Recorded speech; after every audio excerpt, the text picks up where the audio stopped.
3,90,600 টাকা ইনকাম করতে পারতেন। তাহলে পার মান্থ কত হচ্ছে? 32,500 টাকা। আইপিওতে ইনভেস্ট করে খুব কম স্কিলস বা এফোর্টসের দ্বারাই খুব কম সময়ে অনেকটা রিটার্নস আমরা বানাতে পারি। শুধুমাত্র আইপিওতে ইনভেস্ট করে আপনি একটা মান্থলি ইনকামও কামাতে পারেন। কিন্তু সেইটা কিভাবে করবেন, কি কি করতে হয় তার জন্য, সেইটা পুরোটা আপনি জেনে যাবেন এই ভিডিওটা শেষ অবধি দেখুন। আইপিও মানে ইনিশিয়াল পাবলিক অফারিং। এটা কি জিনিস?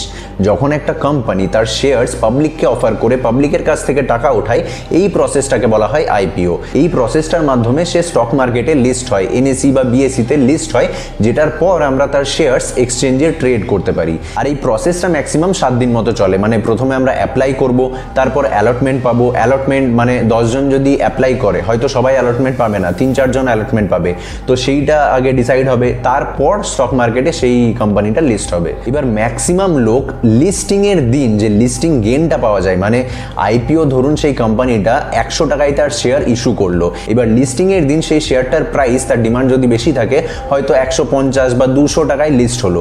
এই 50% বা 100% লিস্টিং গেইনটার জন্যই মানুষ, ম্যাক্সিমাম রিটেল মানুষরা আইপিওতে ইনভেস্ট করে। তার মানে ভাবুন যে 7 দিনের মধ্যে আপনি আপনার টাকা ডাবল বা ট্রিপল করতে পারেন যদি সেই আইপিওর ডিমান্ড থাকে ভালো, আর সেই আইপিওটার অ্যালটমেন্ট যদি আপনি পেয়ে যান। এবার এই ভিডিওতে আমরা দেখব যে শুধুমাত্র আইপিওতে অ্যাপ্লাই করে কিভাবে আপনি একটা মান্থলি ইনকাম জেনারেট করতে পারেন। আর এইটার জন্য আমরা কোনো হাওয়াতে কথা বলবো না, আমরা পাস্ট 5 ইয়ার্সের ডেটা নিয়ে অ্যানালাইজ করব। 2021 থেকে 2025-এর মধ্যে যতগুলো আইপিও বেরিয়েছে সেইগুলো কত পার্সেন্ট লিস্টিং গেইন দিয়েছে, সেইগুলো দেখে আমরা বুঝবো যে কত টাকা রিটার্ন, মানে কত টাকার ইনকাম আমরা মান্থলি জেনারেট করতে পারি। আর এইটার জন্য শুধুমাত্র আমরা মেন বোর্ড আইপিও নিয়ে কথা বলবো। আইপিও 2 রকমের হতে পারে, মেন বোর্ড আর এসএমই। মেন বোর্ড আইপিও হলো সেই আইপিও গুলো যেখানে কোম্পানি লিস্ট হয় এনএসই বা বিএসসিতে, আর এসএমই আইপিও হলো small and medium sized enterprises IPO. এইগুলো হলো ছোট ছোট কোম্পানির আইপিও যেগুলো লিস্ট হয় বিএসসি, এসএমই বা এনএসই ইমার্জ এইসব এক্সচেঞ্জে। এবার যেহেতু এগুলো ছোট কোম্পানির আইপিও, তো এখানে লিস্টিং গেইন বেশি পাওয়ার চান্স আছে, কিন্তু এখানে কিছু ড্রব্যাকসও আছে। যেমন এসএমই আইপিওতে আপনাকে মিনিমাম ইনভেস্ট করতে হবে 2 লাখ টাকা একটা আইপিওতে অ্যাপ্লাই করার জন্য, যেখানে মেন বোর্ড আইপিওতে একটা লটের প্রাইস হলো 14 থেকে 15,000। আর এসএমই আইপিওতে যদি আপনি লিস্টিং গেইন পেয়েও যান, তাহলেও এখানে লিকুইডিটি কম। মানে মেন বোর্ড আইপিওতে কি হয়, যদি আপনি লিস্টিং গেইন পেয়ে যান তাহলে আপনি সেটা বুক করবেন, তো বুক করার জন্য আপনাকে শেয়ারগুলো সেল করতে হবে। তো শেয়ারগুলো যখন আপনি সেল করছেন, সেখানে একটা বায়ারও থাকা উচিত যে আপনার কাছ থেকে শেয়ারগুলো বাই করবে, তবেই না আপনি সেল করতে পারবেন। এবার এনএসই বা বিএসসিতে বায়ারের কমতি নেই, এখানে লিকুইডিটি বেশি আছে। কিন্তু ওই এসএমই আইপিও যেখানে আপনি হয়তো 2 লাখ টাকা দিয়ে অ্যাপ্লাই করলেন, এবার লিস্টিং এর দিন আপনি 100%-এর লিস্টিং গেইন পেয়ে গেলেন, তো আপনার টাকা 4 লাখ হয়ে গেল। এবার 4 লাখ টাকার শেয়ারটাকে তো আপনাকে বিক্রি করতে হবে। এবার সেখানে যদি লিকুইডিটি কম থাকে তাহলে আপনি বায়ার পাবেন না, আর সেখানে সেই আইপিওটা নিয়ে আপনি স্টাক হয়ে যাবেন। তো এইরকম কিছু প্রবলেমসের জন্য এসএমই আইপিও একটু রিস্কি হয়, সেই জন্য আমরা শুধু মেন বোর্ড আইপিওর পারফরমেন্সটা নিয়ে এই ভিডিওতে কথা বলবো। তো আমরা প্রথমে দেখব 2021-এর ডেটা। 2021-এ আমরা দেখতে পাচ্ছি যদি এসএমই আর মেন বোর্ড দুটো আইপিওই আমরা সিলেক্ট করি, তাহলে টোটাল আইপিও লিস্ট হয়েছে 85 + 33 মানে 118টা। 118টা আইপিও লিস্ট হয়েছে, যেখানে অ্যাভারেজ লিস্টিং গেইন পাওয়া গেছে 23.5%। এখানে 33টা আইপিও লস দিয়েছে লিস্টিং ডেতে, আর 85টা আইপিও লিস্টিং গেইন দিয়েছে। কিন্তু আমরা কি দেখব, শুধুমাত্র মেন বোর্ড আইপিও। এবার মেন বোর্ড আইপিও টোটাল 65টা লঞ্চ করেছিল 2021-এ, যেখানে 18টা আইপিওতে আপনি লস করতেন, আর 47টা আইপিও আপনাকে লিস্টিং গেইন দিত। আর এখানে অ্যাভারেজ লিস্টিং গেইন যদি আমরা দেখি তাহলে সেটা আসছে 32%। মানে ভাবুন, আপনি একটা আইপিওতে যদি 15,000 টাকা ইনভেস্ট করছেন, আর প্রতিটা আইপিওরই আপনি অ্যালটমেন্ট পেয়ে গেলেন ধরুন, তাহলে আপনি 65টা আইপিওর অ্যালটমেন্ট পেলেন, যেখানে আপনার 32%-এর অ্যাভারেজ লিস্টিং গেইন হচ্ছে। মানে প্রতিটা আইপিওতে আপনি 15,000 টাকা করে ইনভেস্ট করছেন, আর সেইটা 7 দিনের মধ্যে কত হয়ে যাচ্ছে চলুন দেখি। 7 দিনের মধ্যেই আপনি রিটার্নস পেয়ে যাবেন 4,800 টাকা। মানে ভাবুন, এবার 4,800 টাকা যদি আমরা কত 65টা আইপিও, তো 65 দিয়ে ইন্টু করি, তাহলে আপনি দেখতে পাবেন যে 3,12,000 টাকা আপনি এই গোটা 2021-এর বছরটাতে কামাতে পারবেন। মানে মান্থলি আপনি কামাচ্ছেন 26,000 টাকা। কিন্তু এইটা কোনোদিনই পসিবল নয়, কারণ 65টা আইপিওর অ্যালটমেন্টই আপনি পাবেন না। আপনি যদি একটা ডিম্যাট অ্যাকাউন্ট দিয়ে অ্যাপ্লাই করেন, তাহলে 65টার মধ্যে ম্যাক্সিমাম আপনি 15টার অ্যালটমেন্ট পাবেন। যদি আপনার লাক ভালো থাকে তাহলে ম্যাক্সিমাম 20টার অ্যালটমেন্ট পাবেন। তো এই 26,000 টাকা মান্থলি আপনি কখনোই কামাতে পারবেন না। কিন্তু সেখানেও আপনি কিভাবে আপনার অ্যালটমেন্ট চান্সেস বাড়াতে পারেন সেইটা নিয়ে আমি ভিডিওর শেষে কথা বলবো, কিন্তু তার আগে আমরা বাকি বছরের পারফরমেন্সগুলো দেখে নেব। তো 2022-এ যদি আমরা দেখি তাহলে main board IPO total launch করেছিল 43টা, যেখানে 10টা আইপিও লস দিয়েছে আর 33টা লিস্টিং গেন দিয়েছে। আর অ্যাভারেজ লিস্টিং গেন এখানে আপনার 12%। 2022-এ কেন অ্যাভারেজ লিস্টিং গেন পার্সেন্টেজ এত কম বলুন তো? কারণ মার্কেট যখন ডাউন ট্রেন্ডে থাকে, মার্কেট যখন বুলিশ থাকে, সেই বছরগুলোতে ইনভেস্টাররা বেশি ইনভেস্ট করে না, বা ম্যাক্সিমাম ইনভেস্টাররা তো স্টক মার্কেট থেকেই বেরিয়ে যায়। তো সেই জন্য আইপিও যতগুলো লঞ্চ করে, প্রথম কথা বেশি কোম্পানি তো লঞ্চও করে না সেই বছর আইপিও, আর যারাই লঞ্চ করে সেখানেও ডিমান্ড কম থাকার কারণে লিস্টিং গেন পাওয়া যায় না। খুবই কম আইপিওতে লিস্টিং গেন পাওয়া যায়, আর লিস্টিং গেন পাওয়া গেলেও সেটার পার্সেন্টেজটা অনেক কম হয়। তাই 2022-এ যেহেতু মার্কেট ডাউন ট্রেন্ডে ছিল, সেই জন্য আইপিওগুলোর এই অবস্থা। 2025-এও কিন্তু মার্কেট বেয়ারিশ আছে। তো 2025-এর আমরা ডেটাটা দেখে নিই।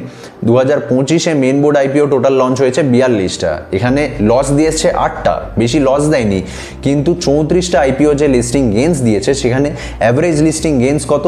সেই 12%।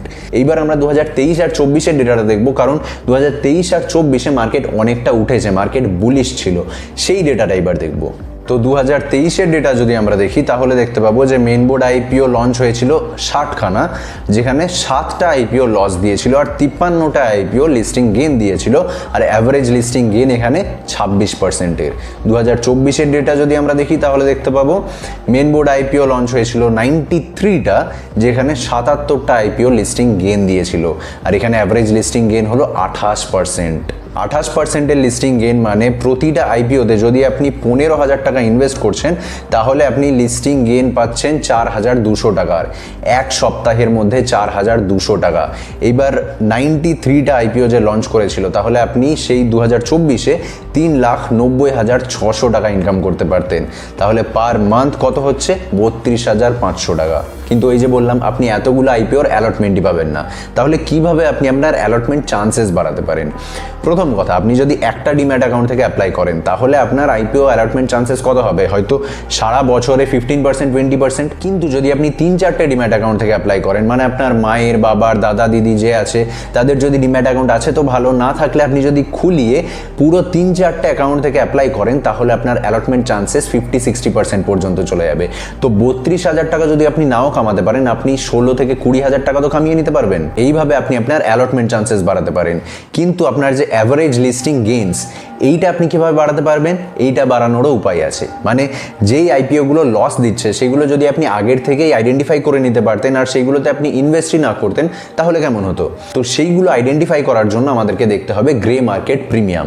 গ্রে মার্কেট প্রিমিয়ামটা কি না, একটা আইপিও যখন লঞ্চ করে তারপর তো আমরা সেই কোম্পানির শেয়ার এনএসই বা বিএসইতে ট্রেড করতে পারি, কিন্তু একটা আইপিও লঞ্চ হওয়ার আগেই তার শেয়ার্স আনঅফিসিয়ালি আনরেগুলেটেড মার্কেটে ট্রেড হয়, মানে সেটা সেবি দ্বারা রেগুলেটেড নয়, সেখানে ব্রোকার্স বা ডিলার্সের মাধ্যমে ট্রেড হয়। সেইখানে যদি আইপিও ডিমান্ড বেশি থাকে, মানে ধরুন একটা কোম্পানি আইপিও নিয়ে আসছে 100 টাকায়, এবার গ্রে মার্কেটে তার ডিমান্ড চলছে 150 টাকায়, তার মানে আমরা অ্যাজিউম করতে পারি যে এই আইপিওটা যখন লঞ্চ হবে তখন অ্যারাউন্ড 50%-এরই লিস্টিং গেন আমরা পেতে পারি। এবার একটা আইপিওর যদি ইস্যু প্রাইস, মানে একটা শেয়ারের দাম 100 টাকা রেখেছে কোম্পানি, আর সেইটা গ্রে মার্কেটে 102 টাকা 3 টাকা চলছে, তাহলে আমরা সেই আইপিওটা আগে থেকেই বুঝতে পারবো যে এখানে লস হওয়ার প্রবাবিলিটি বেশি আছে, এখানে গেইনস পেলেও আমরা 2-3%-এর বেশি পাবো না, তো সেই আইপিওতে আমরা কেনই ইনভেস্ট করব? তো এইভাবে আমরা যে লিস্টিং গেইন কোন আইপিওতে বেশি পেতে পারি বা কত পেতে পারি সেইটা দেখে যেই লস মেকিং আইপিওগুলো সেগুলো আগের থেকেই আইডেন্টিফাই করে নিতে পারবো, আর তাতে আমাদের যে অ্যাভারেজ লিস্টিং গেইন যেটা 28%, 25% আসছে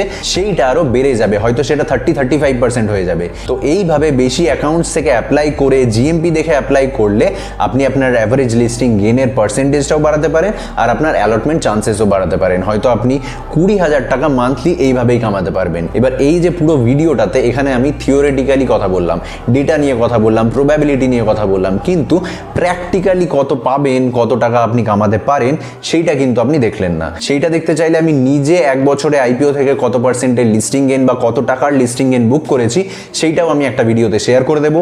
সেই ভিডিওটা দেখতে চাইলে চ্যানেলটা সাবস্ক্রাইব করে রাখতে পারেন। এই ভিডিওটা এই পর্যন্তই, দেখা হচ্ছে পরের ভিডিওতে। টাটা।